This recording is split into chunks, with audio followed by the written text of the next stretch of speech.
let's talk about your business. We've been talking about a lot of the shorting, we're talking a lot about the equities and index hugging. I mean, I'm curious about when somebody says, I want to go into the US market,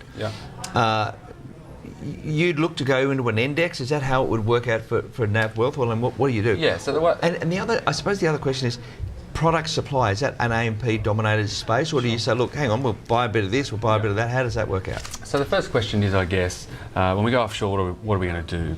To try and find a fund manager that the best fund manager that everyone seems to chase is extremely difficult. Yeah. So at Navwealth, we have a philosophy of let's go index with the proportion of a client's portfolio, which depends on the client's risk and the client itself. It could be 70% of the portfolio, it could be 80%, and then with the remainder, then look at a fund manager that's hopefully going to shoot the lights out. Yeah. Now in that space, we have external research providers, and like pretty much most advisors these days, the recommendations are across many different fund managers right around the world. You know, gone are the days that if you're under a particular licensee, you can only recommend their products. I mean, that seems stupid, doesn't it? Oh, it left 10 years, 15 years ago. Disaster. Long time ago. Not that AMP's not a bad organisation, it just means that limitation to what you can do, doesn't it? Yeah, exactly. And these days, clients want to know that you're there to provide them with the right solution first. for them, client first, and that might be across 5 fund managers, 10 fund managers.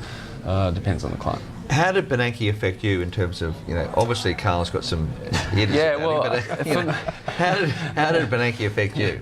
For me, it was that week was all about clients, and I probably had more comment about that than anything for a while, because clients would come in and they'd say, Craig, I don't understand. Isn't it just normal that if he stops printing money because the economy's picking up, isn't that just normal? Why is this such a big deal? That was the constant feeling of everybody that came in the door. And of course, he didn't actually stop printing money. Yeah. He said, we will start considering, and if the slowdown, the economy continues to improve, we'll be, into that position. Yeah. So that's a reasonable thing to answer.